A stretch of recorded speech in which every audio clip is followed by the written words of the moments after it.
Bismillahirrahmanirrahim. Assalamualaikum warahmatullahi wabarakatuh. Apa kabar semuanya anak-anak soleh-solehah kelas 4, anak-anak kebanggaan sekolah kita SDN Dewi Sartika Cipta Bina Mandiri. Bagaimana kabarnya hari ini? Ya, alhamdulillah kita semua diberikan kesehatan ya pada hari ini.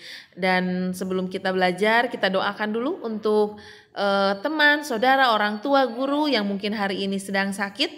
Kita doakan semoga segera diberikan kesehatan oleh Allah Subhanahu wa taala. Nah, ya, anak-anak soleh-soleha, alhamdulillahirrahmanirrahim. Tadi kalian sudah melaksanakan kegiatan pembelajaran yang pertama bersama Miss Tia di mata pelajaran bahasa Inggris dan juga Pak Fadil di mata pelajaran TIK.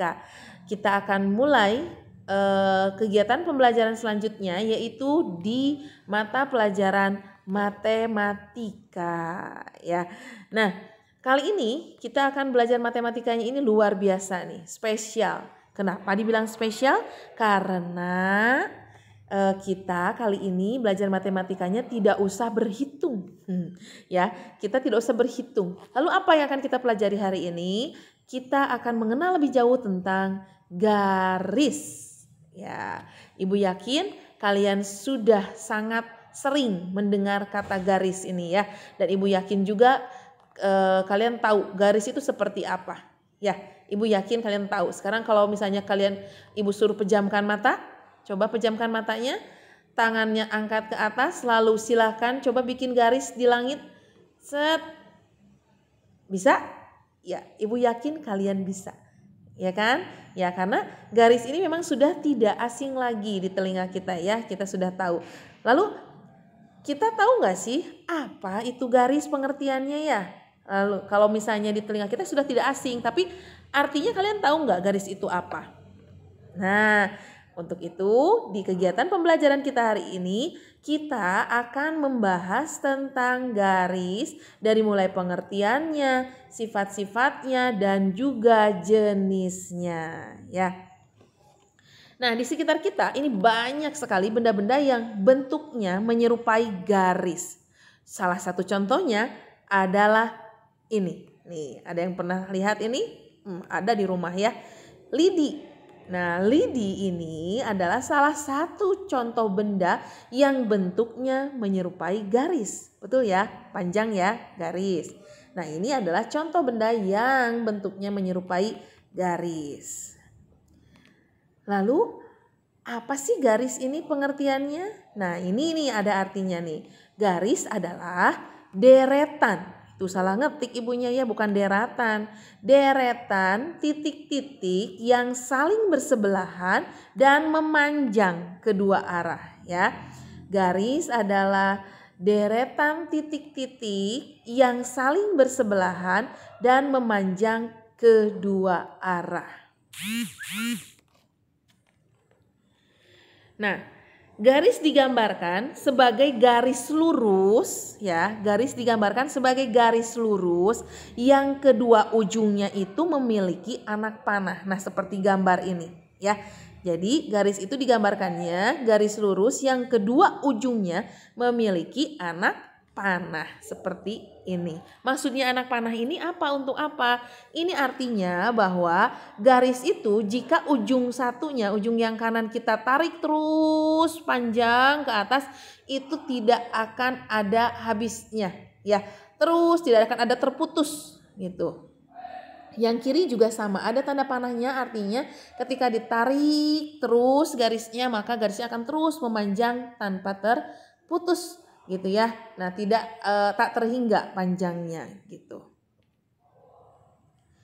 Nah, sekarang kita lihat nih cara memberi nama pada garis. Sebuah garis dapat dinamai dengan satu huruf kecil ya, bisa seperti misalnya L, M, N, I, D, L, A, B, C, boleh apa saja ya, ditulisnya di samping garis. Nah, kalau seperti ini boleh. Seperti contoh ini ada garis L dan garis D. Ini contohnya, disimpannya di samping garis ya. Boleh hurufnya bebas, mau apapun boleh. Nah, garis tersebut Kemudian dibaca dengan garis L. Nih yang contoh ini dibacanya jadi garis L. Yang ini garis D. Kalau garisnya itu namanya A, ya berarti garis A. Garisnya namanya C, ya berarti dinamakan garis C. Ya gitu dan seterusnya. Selain itu, sebuah garis juga dapat dinamai pula dengan dua huruf besar. Ya, huruf besar dua-duanya. Seperti AB, kemudian dibaca jadi garis AB. Contohnya seperti ini nih. Nah disimpannya kalau satu huruf ya seperti yang tadi garis D, garis A itu hurufnya disimpan di tengah garis ya di depannya, di pinggirnya. Tapi kalau misalnya memakai dua huruf seperti contoh yang AB ini, garis AB ini disimpannya di ujung kiri dan ujung kanan. Ya, nih garis AB ya. Disimpannya A-nya di ujung kiri dan B-nya di ujung kanan gitu, tidak di tengah ya. Nah, jadi yang ini dinamakannya atau kita menyebutnya garis AB. Boleh Bu diganti dengan yang lain? Boleh. Misalnya ujung kirinya kita ganti sama C besar. Lalu yang ujung kanannya kita ganti dengan D besar. Boleh. Jadi nama garisnya adalah garis CD. Seperti itu ya. Ngerti ya? Paham ya? Nah, kita lanjutkan sekarang kita bahas sifat-sifat garis. Nah, sifat-sifat garis ini ada 5. Ya, garis itu ingat tadi di awal sudah dijelaskan bahwa garis itu adalah deretan titik-titik yang saling bersebelahan dan memanjang ke dua arah ya. Nah, ini ada sifat-sifatnya nih. Ada 5. Yang pertama, jika diketahui dua titik sembarang, ada titik nih sembarang, maka melalui kedua titik itu dapat dibuat garis. Itu sifat yang pertama ya. Kalau ada dua titik yang sembarang, mau disimpan di mana aja, pokoknya ada dua titik. Kalau kita hubungkan titiknya, maka itu akan membuat garis. Pasti ya. Nah, itu sifat yang pertama. Yang kedua, suatu garis dapat diperpanjang secara tak terbatas di kedua arahnya. Seperti yang tadi dijelaskan ya, yang ada tanda panah itu ya, garis dapat diperpanjang secara tak terbatas, terus ditarik ya, dari ujung kanannya ditarik ke atas, yang kirinya juga ditarik ke sebelahnya ke lawan arah. Itu terus diperpanjang dan tak terbatas ya. Yang ketiga, suatu garis mungkin mempunyai banyak nama. Iya, karena bebas kita boleh menamai mereka apa saja.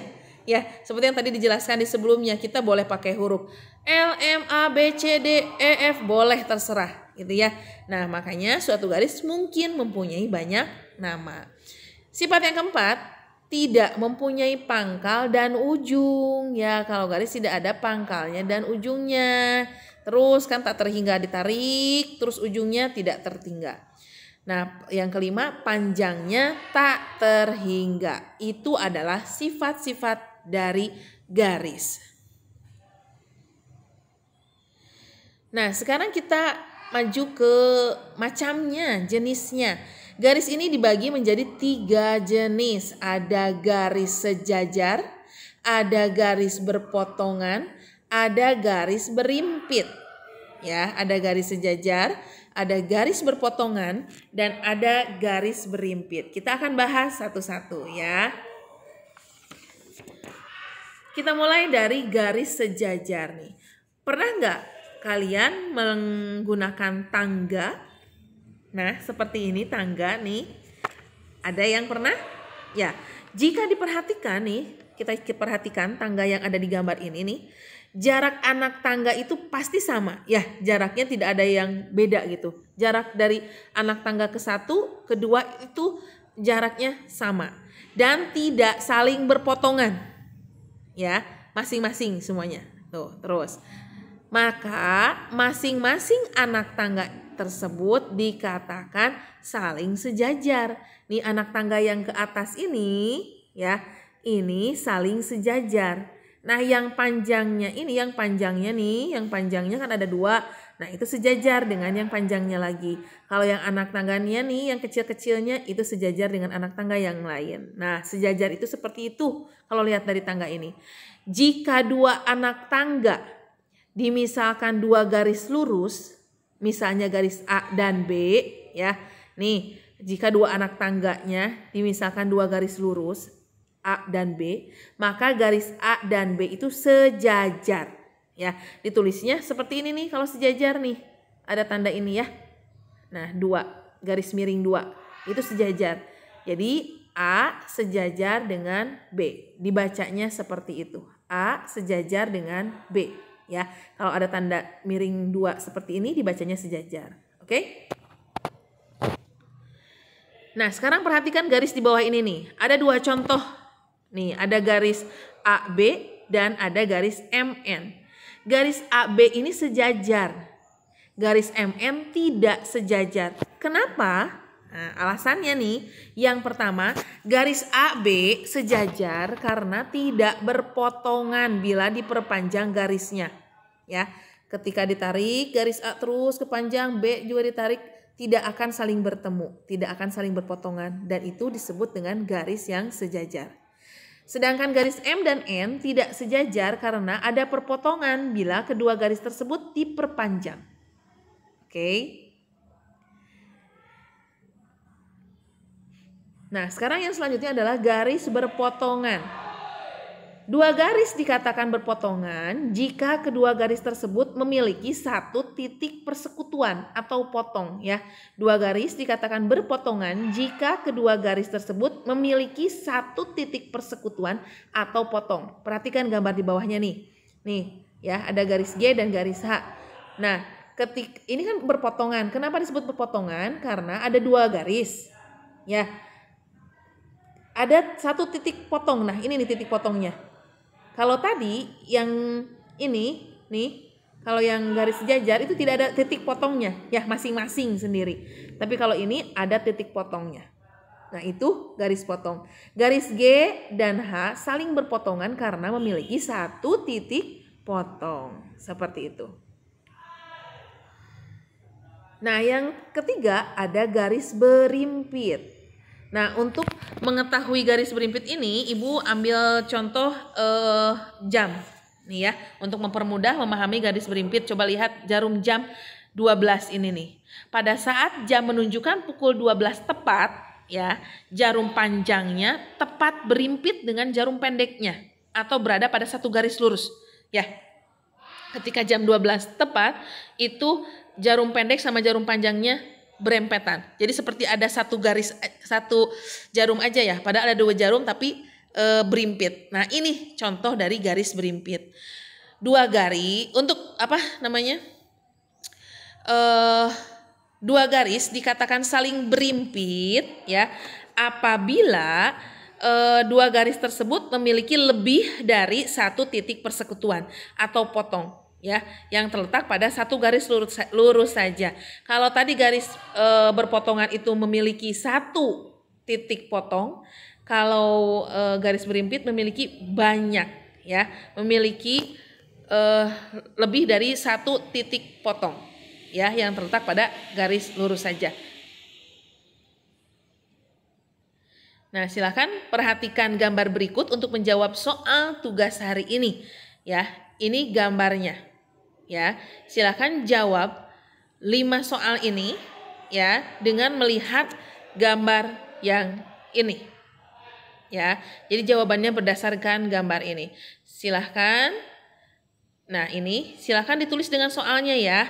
Jadi dilanjutkan tuh kalimatnya. Jangan jawabannya saja, jangan jawabannya misalnya berpotongan aja gitu ya. Jangan seperti itu. Tapi ditulis dengan kalimatnya. Nomor 1, garis FH dan garis GE merupakan apa gitu ya, ditulis dengan soalnya.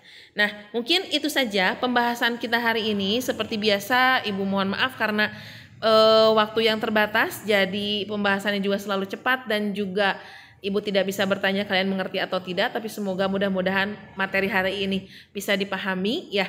Dan silakan kerjakan tugasnya seperti biasa. Ibu tunggu sampai jam 9 malam. Jangan lupa juga titip salam untuk ayah dan bunda. Assalamualaikum warahmatullahi wabarakatuh.